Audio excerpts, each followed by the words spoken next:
Um, okay, thank God we have audio finally. The whole of our system just got shut down. I don't know what happened. But I'm happy that we're back. Um, Today, I don't even know where to start. And I know I've said this a couple of times, and that's mostly what I say these days. Because somehow you're just your system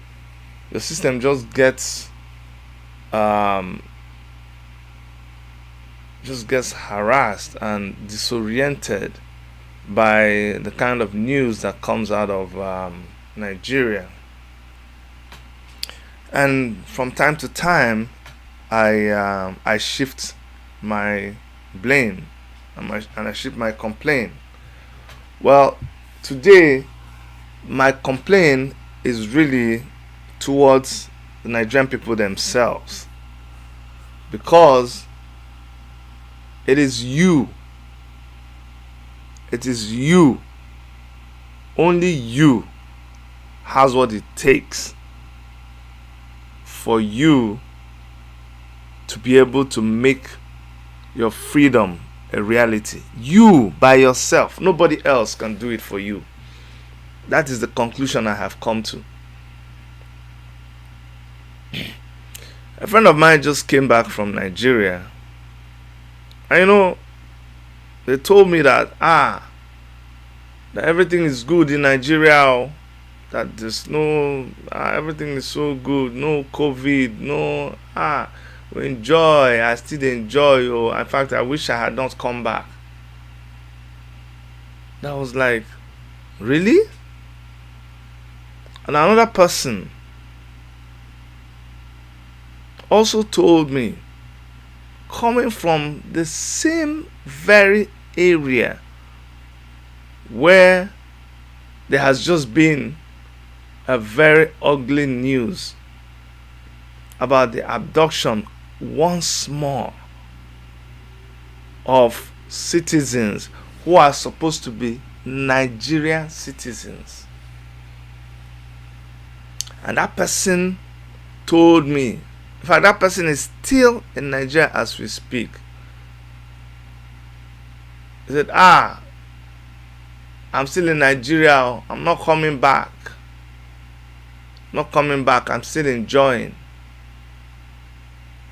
And I'm beginning to wonder, is it me, or is it that people are now living in denial?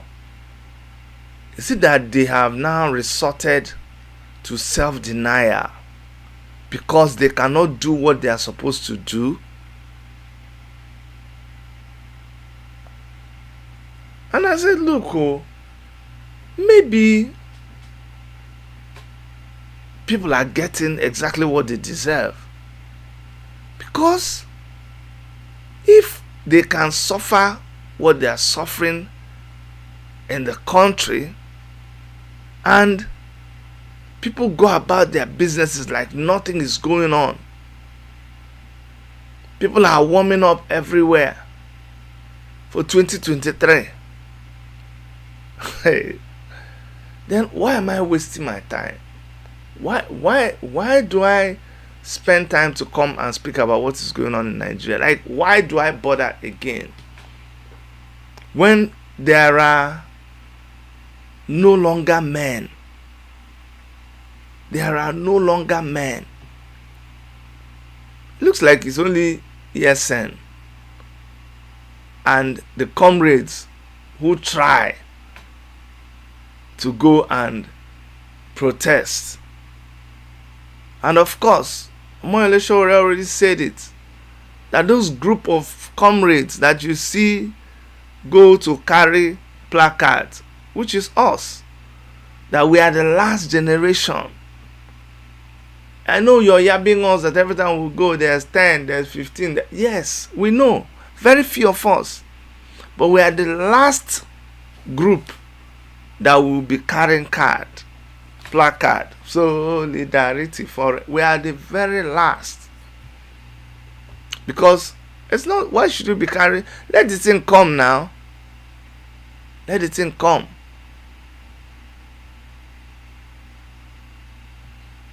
No longer brave-hearted, lion-hearted people in the country. On social media, you can't talk because you are afraid. In your neighborhood, you can't talk because you are afraid. They have managed to use fear to paralyze all of you.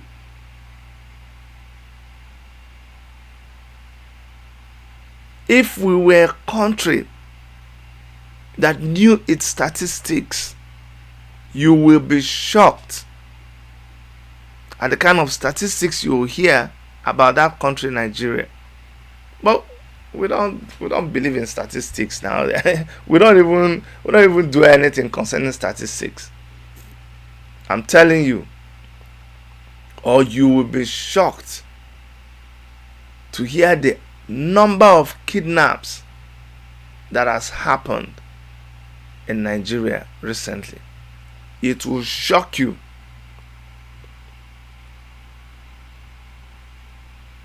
And why does this happen? Because when there's a kidnap, the kidnapper warns you. He says, I know where you go to school. I know, no, they start with your children. I know your children's school, even when they don't know that. I know your children's school. I know when you go out. I know when you come in. And if I dare hear you go outside and tell anybody about what happened, then we'll come back. And because of that, you're paralyzed and nobody is talking. And instead of you talking, you turn around and say that everything is okay. Okay. The first lady of the country can no longer stay in the country. That her husband is supposed to be president. She has relocated to Dubai. And still you don't get it. You have not asked it is not yet time for you. You're still wallowing in your deception, self-deceit. All these things are happening. And you have not seen your president talk. No, you have not seen him in an event. You have not seen him or heard him. And when you're going to hear anything about him, Garuba Shehu comes out and tells you that the president doesn't have to be seen.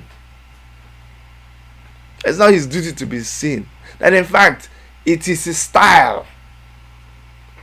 And immediately you say, yeah, we understand. Business, everybody go back, business as usual. And you agree. Do you know what? The kind of picture, and honestly, you must forgive me, I'm so upset, I'm so angry with our people. Everywhere. That's why you must respect ESN. That's why you must respect them. Recently, I also saw some people popping up from here and there. Oh, if you don't do this, we will do this. We will. Okay, now. It's not just making mouth. We're waiting to see you. You will destroy this, you will destroy that, you will bomb this place, you will bomb that place. See, it's not to come out and just talk and begin to almost trivialize what organizations like ESN is trying to do. This is not another means of putting something together so that you will get paid. But then, will I even blame anybody who is doing that? When the government has resorted to just paying 800 million, this 100 million to bandits, Fulani headsmen, killer kidnappers, just evil men, terrorists. The government owns up to go and give them money. And immediately you give them money, they go again and abduct, kidnap more people. Do you know the amazing thing is, one report I read where it was talking about the kidnappers having been bought brand new buses. What kind of foolish place is that place called Nigeria? You buy brand new buses for the ones that quote unquote are repented. I see, and the thing that really annoys me, that I don't want to hear with my ears, is when somebody says, now Chidi is just like the Niger Delta militants. After all, the Niger Delta militants, they also gave them some money when they repented. How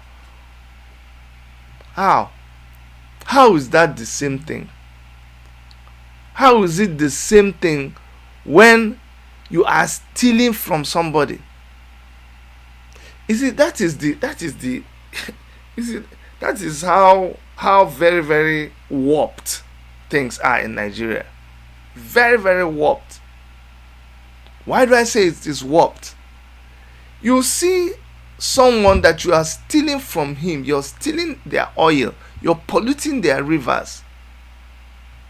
Their children cannot go to school. There is no infrastructure in their area.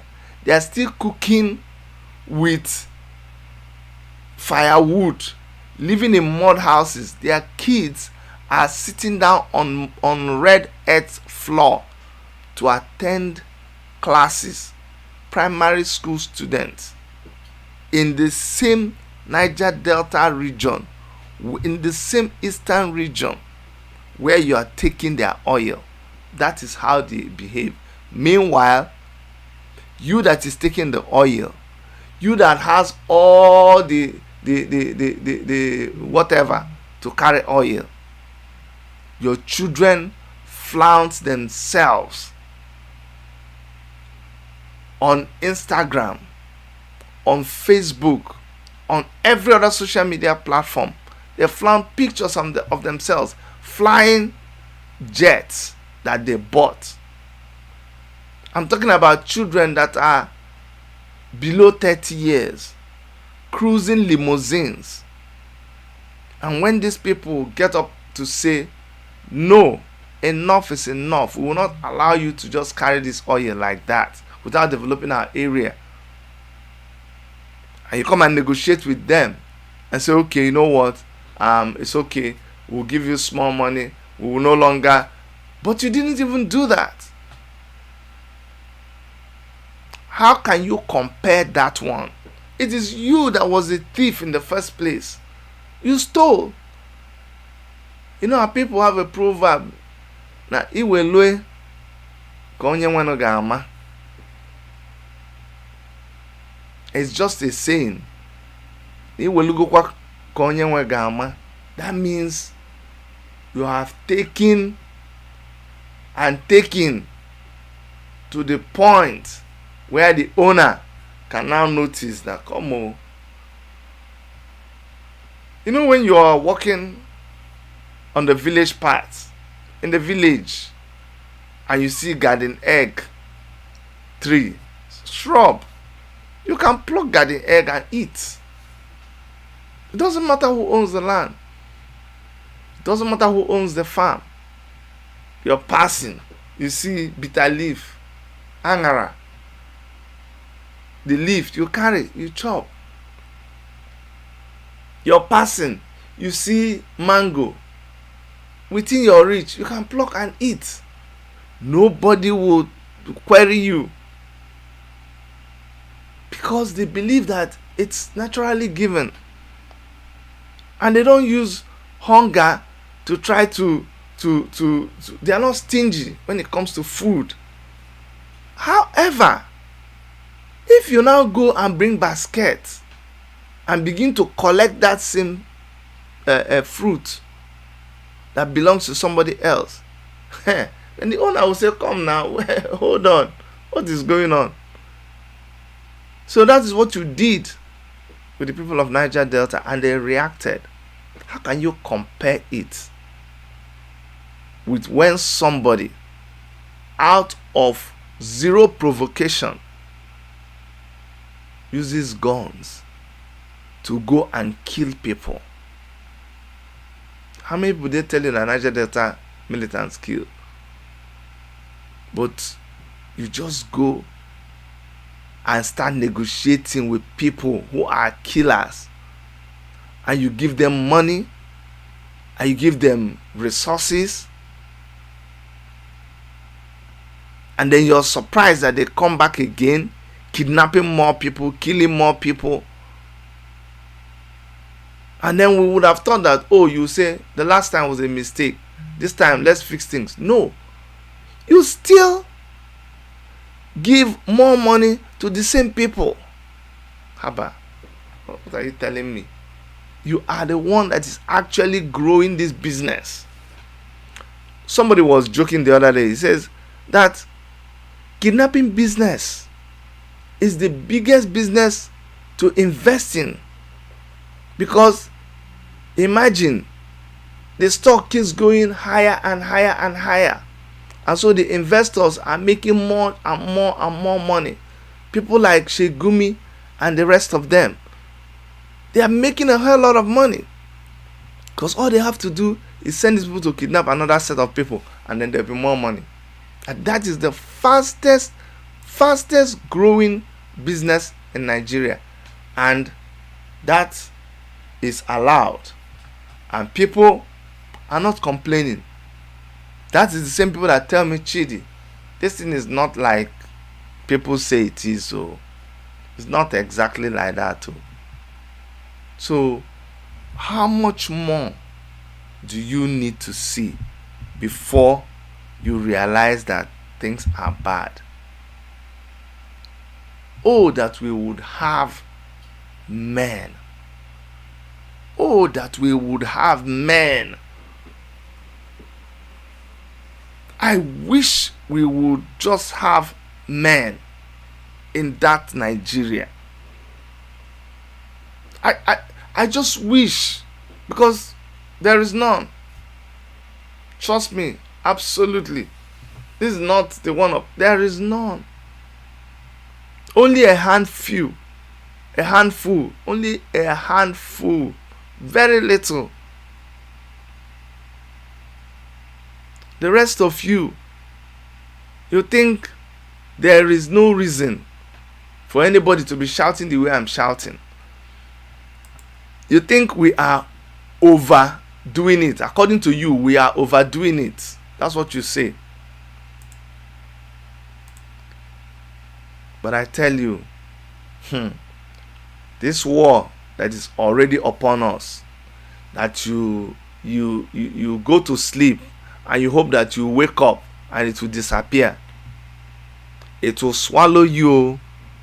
Don't call me prophet of doom, but this thing will swallow you. I am the one telling you, this thing will swallow you. You are not talking now. At the same mouth, you see this mouth that you're keeping shut, that you're not using to talk, when this war touches you, it is with that mouth that you'll be screaming, but by then it will be too late. Why don't you use that mouth now to scream about the dangers that we are facing? Why don't you take that mouth to support and be a voice for the people who are speaking out against this evil that is going on in Nigeria, with the government aiding and abetting kidnapping and terrorism? Why are you not speaking up? Why? If you don't have lion heart, why don't you at least try have a dog heart? Just dog is enough.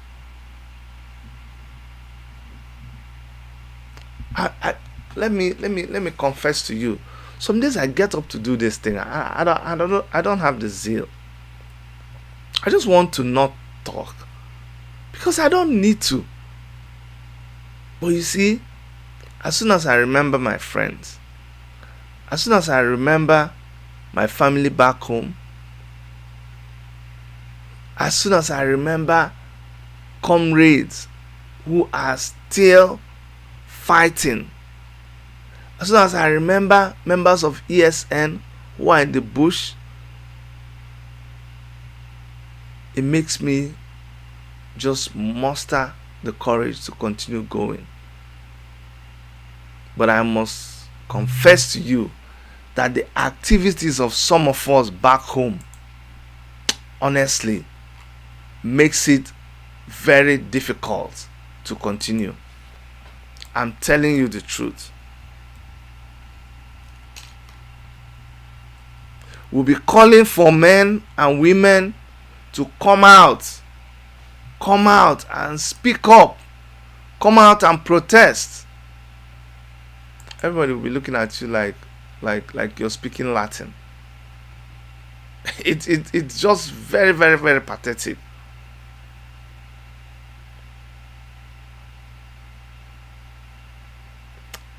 There's a breaking news that 3 children of pastors are given 1 week ultimatum by Boko Haram.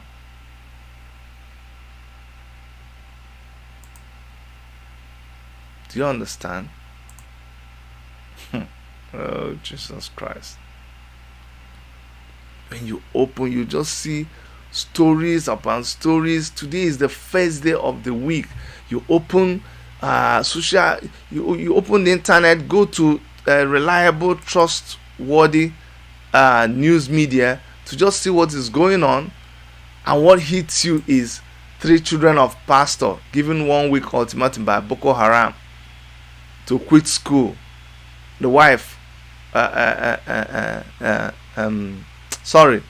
3 children of a pastor who is given 1 week ultimatum by Boko Haram. They quit school and the wife falls sick. And where is this happening? Chibok community. That's where this is happening. And you still tell me that your president is alive. Shebi, if I talk now, you say, Chidi, this thing you're saying, are you sure is true? And you don't have to believe it from me. You don't have to wait till you hear it from me. Go online and look. Go online and look and see what is going on. And see that you should even, like, by now, I shouldn't be reminding you. I shouldn't be begging you. I shouldn't be asking you. You should be on the streets. It is from the street that you should be hearing this thing I'm talking about. That from the protest ground, that's where you should be looking at what I'm doing on the phone. That's what you should be doing by now.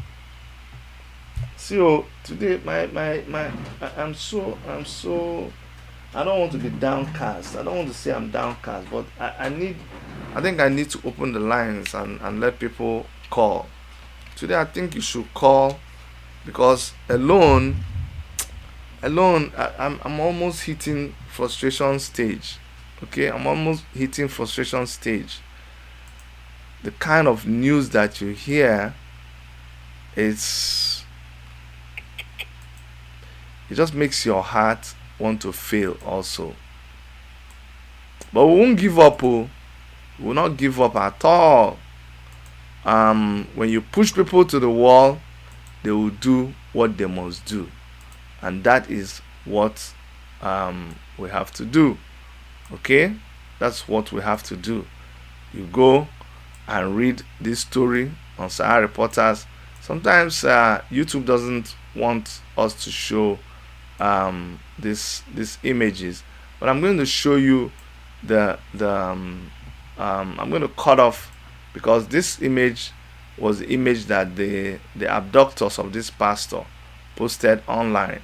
So I'm going to show you the image, but I'm not going to show you the image with the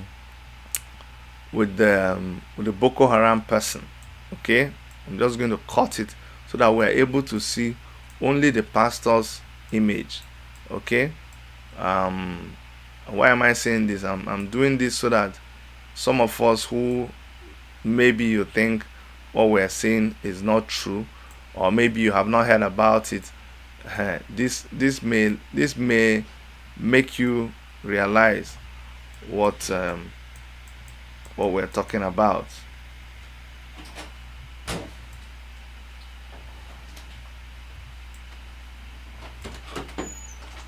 Wait, I'm gonna get there right now. Okay, so you see,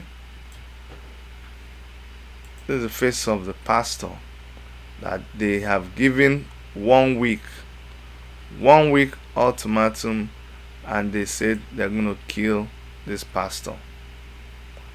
This is just some of the ones that come to limelight, and there are tons and tons of cases like this every day in every part of the country. It happens, and people just decide that it's better to just go about their business. It doesn't concern them. Or what I'm talking about is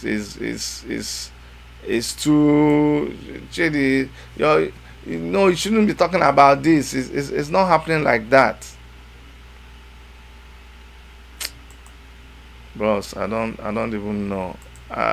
Somebody call me, or just call me on +1 647 989 2837.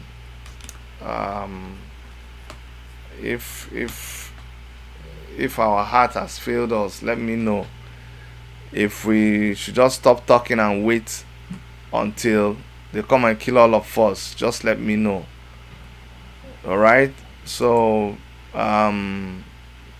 just pick up the phone and call. Otherwise, I don't know what we should be doing. Going on like this is not it's not adding up. It's not adding up at all. I really woke up very, very. Once I just saw that news, it just messed me up. I said again, Aisha Yusuf was here in our studios yesterday. A lot of you were upset. You said I should ask her some questions. I said no problem. We can invite her another time to talk. But what we were upset about is that when you begin to talk about all these things, when you talk about all these things, the media is trying to censor you, and it was so upsetting, And after we talked about the people that were kidnapped, you can imagine how I felt this morning to wake up and see this news on Sahara Reporters. Honestly. Hello, my brother. Or my sister. Go ahead. This is your sister. Yes, my sister. Oh. Go ahead. Tell us your name and where you're calling from, I beg.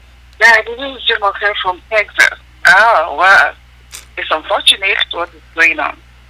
Yes, Jumoke, my sister. I don't tire now. It's so depressing. But I think it's obvious to the whole world right now that the only mission and an assignment that Buhari came to do is to destroy Nigeria.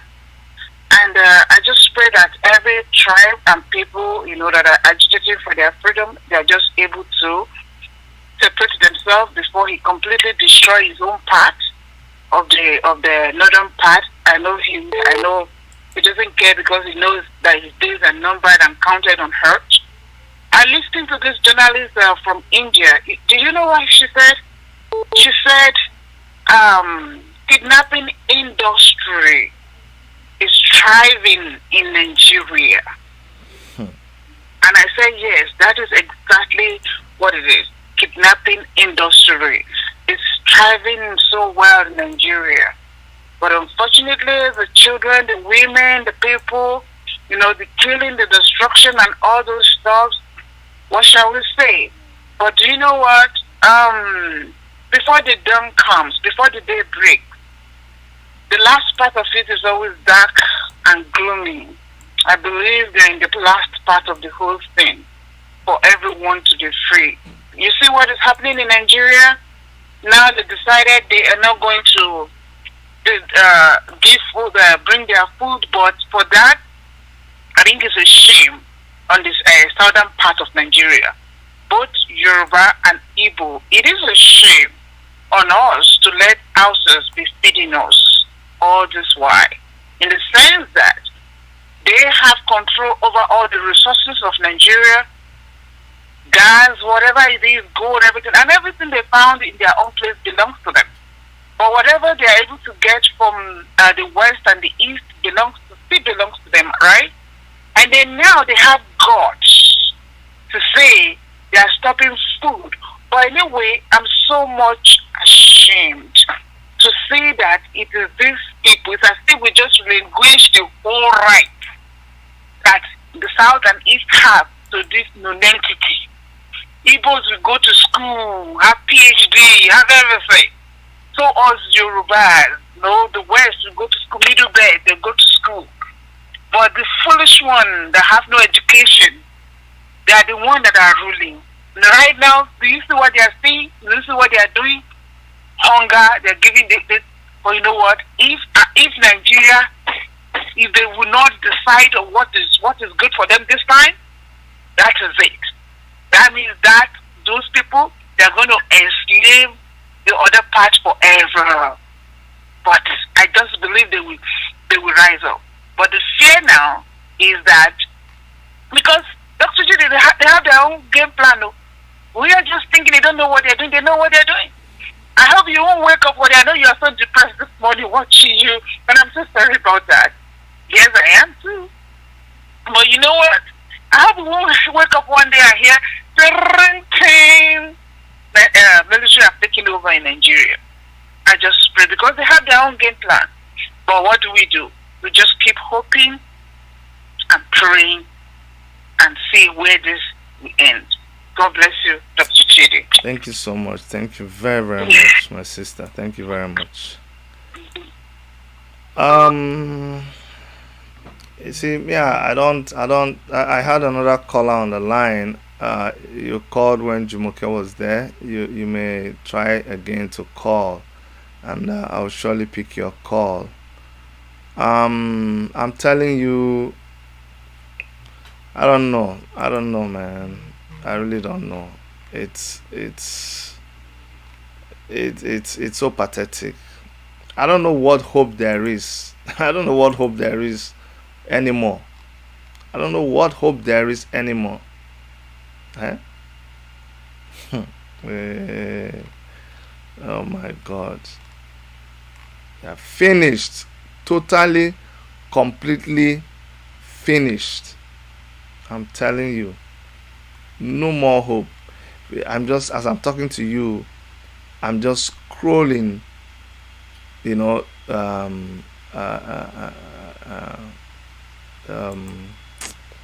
am I saying? I'm just scrolling through the news, and the news is just so annoying. Just the heading before you even go into reading the news itself. This is what they are discussing in Nigeria now. This is what they are discussing now at a time when countries are busy doing other useful things. This is what they are discussing in Nigeria right now. Do you see the kind of headline that we are seeing on Sahara Reporters? Do you see what is happening in Nigeria? Kidnapping school children is lesser evil compared to ransacking towns, killing residents. Sheikh Gumi. You see, did you hear that the Indian newscaster or journalist called kidnapping industry? And I had told you earlier that there are investors, there are shareholders in this business. So when you see somebody like Sheikh Gumi saying that kidnapping school children is lesser evil compared to ransacking towns, so now the people that are carrying guns, they are making excuses for them. Do you see are you hearing what I'm hearing? Okay, let's read. A popular Kaduna-based Islamic cleric, Sheikh Gumi, has described the kidnapping of school children by bandits as a lesser evil. Lesser evil. My God. Hi. You know, when Aisha was here and she was talking about, what the girls suffered in the hands of their abductors. When you watch there's one documentary I saw done by a Canadian journalist. She went down to Nigeria to meet with some of these girls who are survivors of all those past abductions. And the girls were talking about their experiences. Very young girls, underage girls when they were kidnapped, secondary school girls. A lot of them have babies because they got pregnant and they had kids. One of them even tried to kill her baby because she can't stand the fact that the father is a terrorist. That is the same person. Hold on, the caller on the line. That's the same experience that this Sheikh Gumi will look at and say it is a lesser evil. You see, and we can watch these people do what they are doing, and we can't talk. Okay, go ahead. Tell us your name and where you're calling from. Yeah, Dr. Chid, this is Chima calling from Texas. Go ahead, Chima.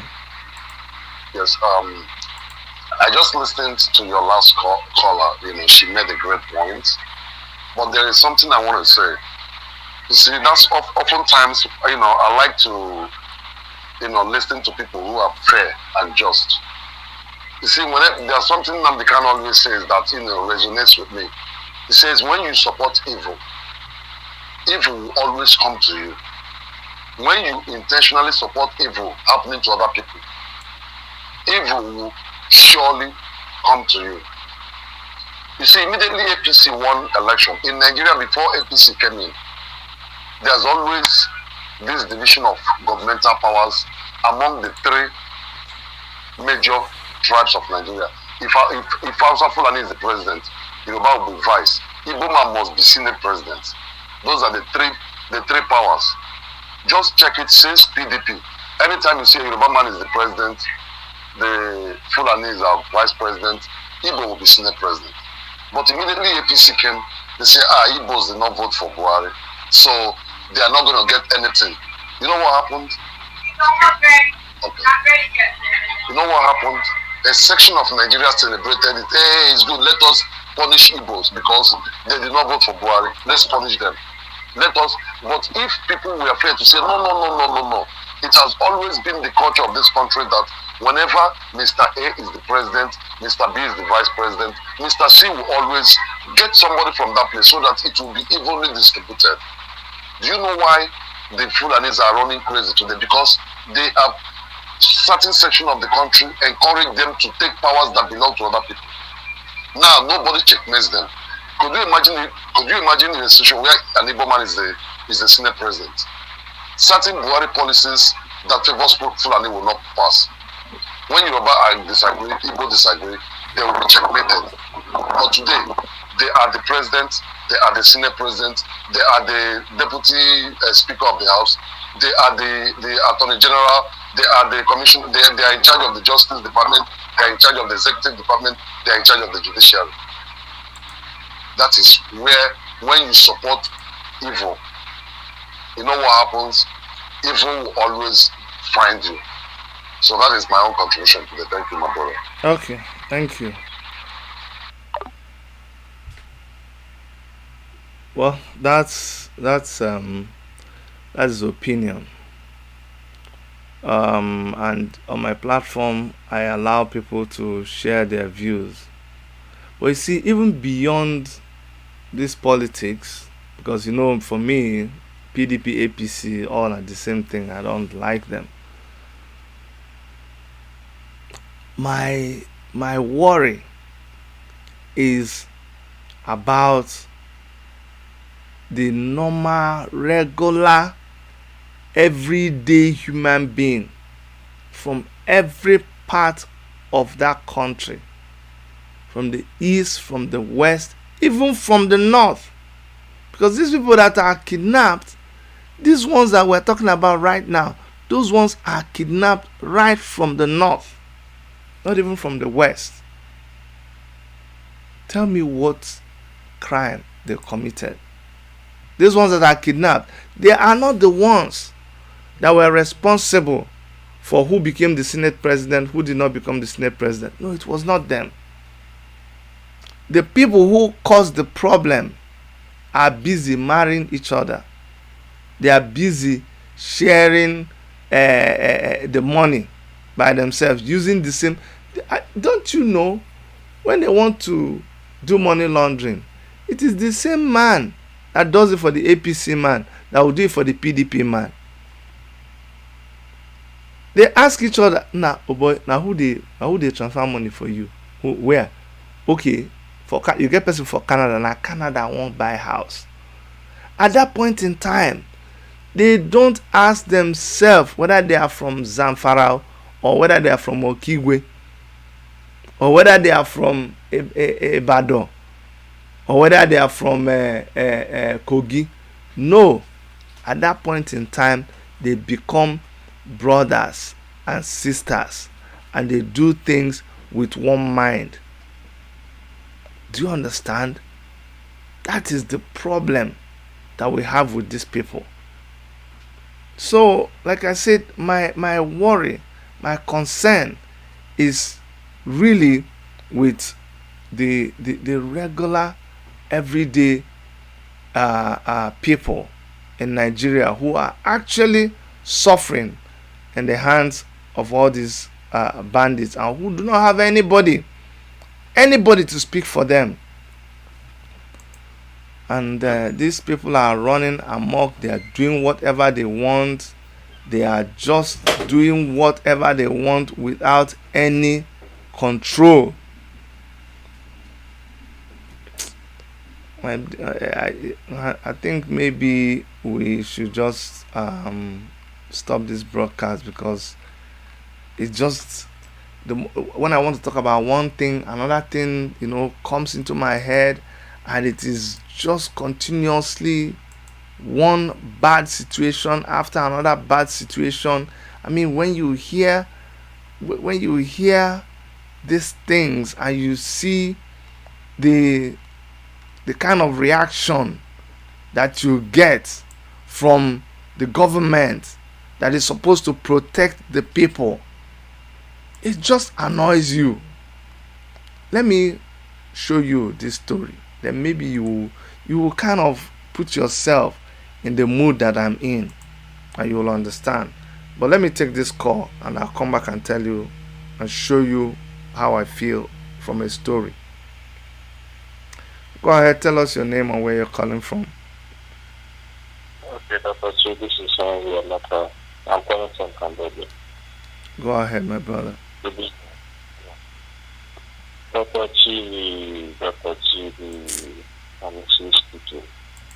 In fact, anything I want to think about, anytime I want to think about anything about Nigeria, but I'm speaking, I say, what put us in,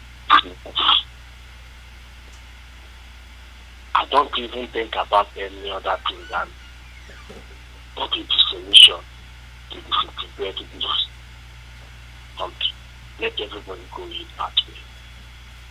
That is limiting. There is no other thing. Like as I now, in fact, as every Nigeria, both you north or both you south or west or east, their mindset is anyhow where they will take make the country better. If not to split the country into 100, let it be. Because the more we are romancing these people, because these people are very blunt anything they want to do. They don't care. Their armies are at their back. Their backup is very super. They don't care. So whatever they are doing it with full force. As that country is now, what I would just say is that if possible, let us start assassinating all these so that we can be able to do take any action we want to take. All these political elite. Everybody get their political elite from Yoruba, from Igbo, from militants, all of them. Because there are all no youth. There they are. But the other way around, I come to think of it. What? These people, well, they are just non-named. They are high society because they have seen it in every application, even though they stand up to get anything, nothing, because all the whole major post has been covered with these terrorists. Thank you very much. Thank you very much, my brother. Yes, to me now, Chief, honestly speaking, I must finish this. As a man now, I'm learning how to shoot a sniper. I'm telling you honestly, one day I might take this on my own. I'm telling you honestly, one day I might just decide to go to Nigeria and become an assassin. I'm saying this because they are blunt. I have to be blunt on my thing. So be it. I have to stop here. Thank you. In the past, I'll be censoring this kind of statement that the last caller made, but since things degenerated to the point where we now talk about gun and shooting and kidnapping and killing, that's just what it is. It has degenerated to that level. So the language style has changed. What you can accommodate and what you cannot accommodate has changed. So it is difficult to censor people anymore. It is difficult for me to tell people, oh, you can't say this, you can't say that, because you have not walked in the shoes that these people are walking in right now. So before you can criticize them, before you can tell them, oh, your language is too harsh, before you can tell them, oh, to be politically correct, you need to have gone through what they have gone through. When you go through that, then you will understand why they are able to behave the way they behave, talk the way they talk. Look at the story. And let me tell you something. It's not isolated to only one part of the country, incidentally. Whatever you see happening in one part is happening in all the parts of the country. And that is why that's what will make you know that it's a total collapse of security.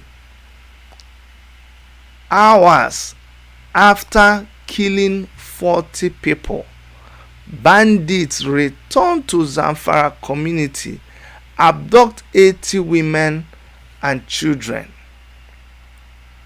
This is why ESN is saying that, come on, we will not wait till we begin to hear this kind of stories in our place to do anything.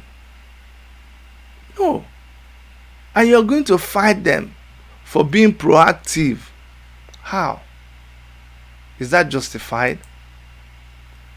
So, okay, just read the story with me. It said, gunmen suspected to be bandits have abducted over 100 people, including 80 nursing mothers and children in Sabua Tunga village, Dunkurmi district in the Maru local government area of Zamfara state. The incident occurred few hours after gunmen killed over 40 persons in the community.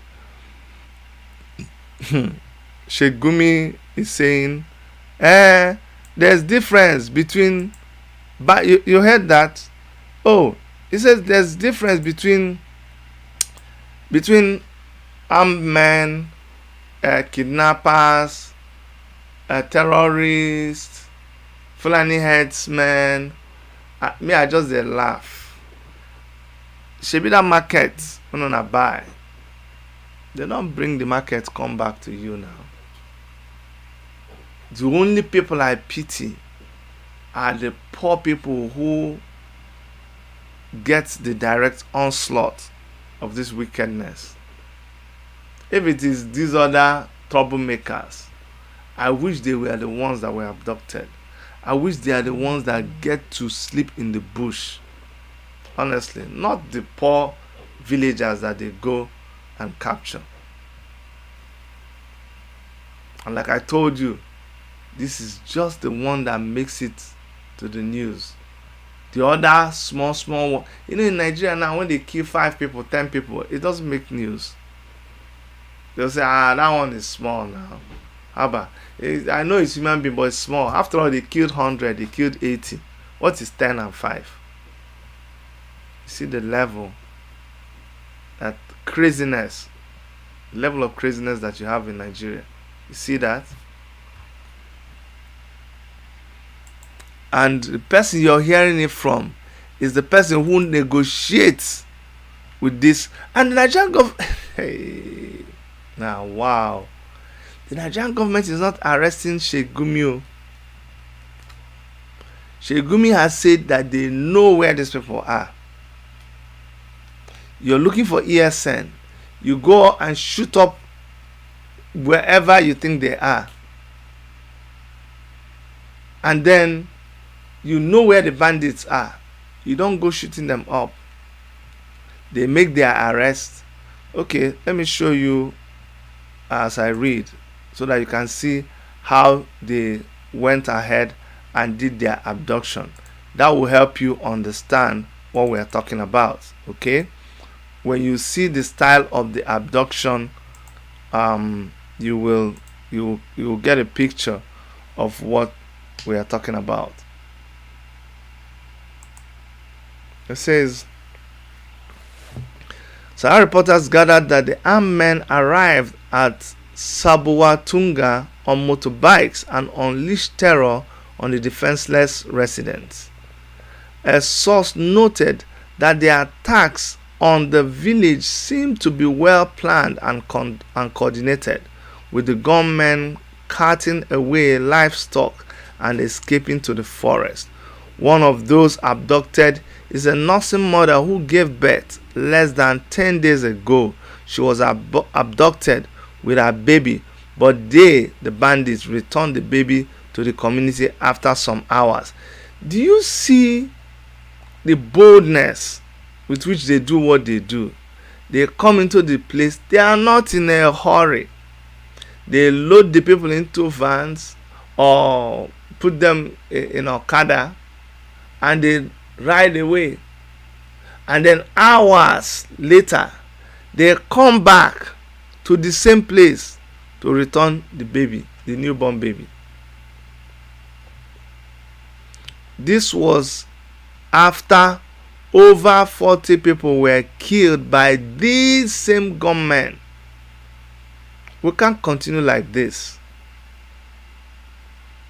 We just buried some of our people killed. Some of those abducted have family members among those ones that were killed. And this is happening in a country that is supposed to have a government. That's not possible. Deadly attacks have raged across Zamfara state where bandits have thrived.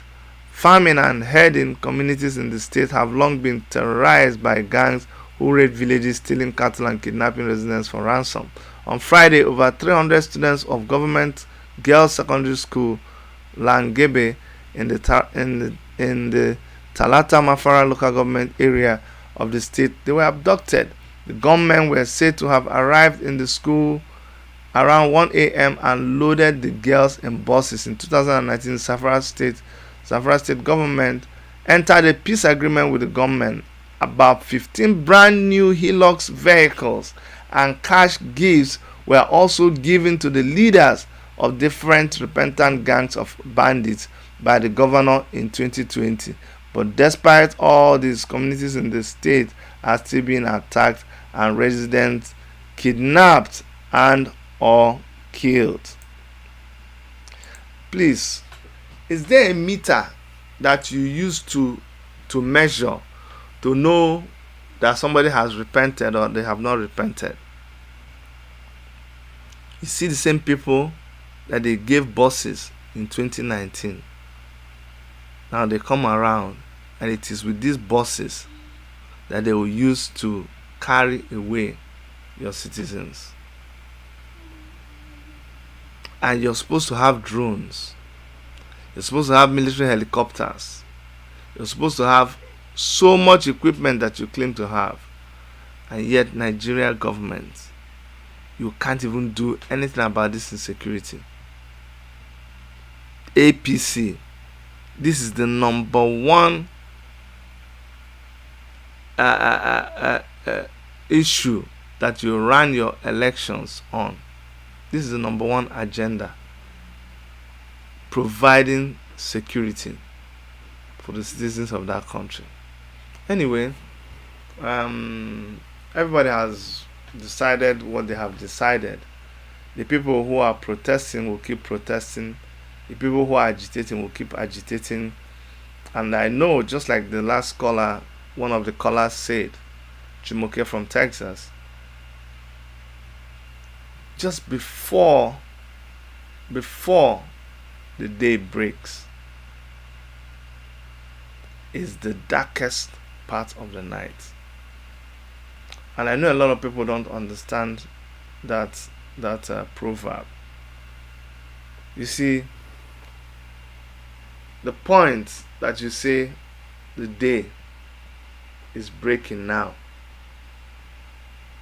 you can never say that when the night is still dark. Remember, it continues to get dark. Then it gets to a certain point and it begins to get bright and gets very, very bright. It's just the same way like saying that before dawn happens, it's usually just before that is the brightest part of the day. So it's like saying from 12 o'clock, then the day begins to wind down. So we are at the point in Nigeria where things are at the worst, but it could still get worse unless we begin to chart our daybreak, our own dawn by ourselves. We are the ones that will create the future that we want. If we continue to go about things like cowards, they will run us over. You need lion-hearted men. And that is why you see me singing the names of people like Omoyele Sowore like a song all the time. But this is a brave-hearted human being. That's why you see me singing the names of people like Mazi Nnamdi Kanu, because he is a brave-hearted human being. Even Sunday Igboho, with his political affiliations and everything, I still commend him for standing up to say enough is enough. So for me, he also has a lion heart. I still sing about our comrades in the Revolution Now movement, our comrades in the End SARS movement, women like Aisha Yesufu, lots and lots of comrades who have even laid their lives for this struggle to liberate our people. All of these people, I doff my heart for them. I have a lot of respect for them. I have a lot of love for them. And I will continue, as God gives me the enablement, to speak about these people, to preach about them, to encourage them in whatever way I can, because these people also need encouragement. So we must never give up. Yes, there are days like today when you are burdened by this whole thing, you're saddened by it, it's depressing. But you know what? That's because we're human beings. I'll get over this. You will also get over it, and we'll continue this fight. Because we're not giving up. No. We've come so far. So far. Remember that song that says, I just can't give up now? That we've come too far from where we started. And nobody said the road will be easy. But I believe that God has not brought us this far to leave us. He'll be there for you. He'll be there for me. As long as this mission to liberate our people is ordained by God, nothing anybody can do about it. Nothing. This is not the first time. This is not the last time. But evil will never triumph over good in the end.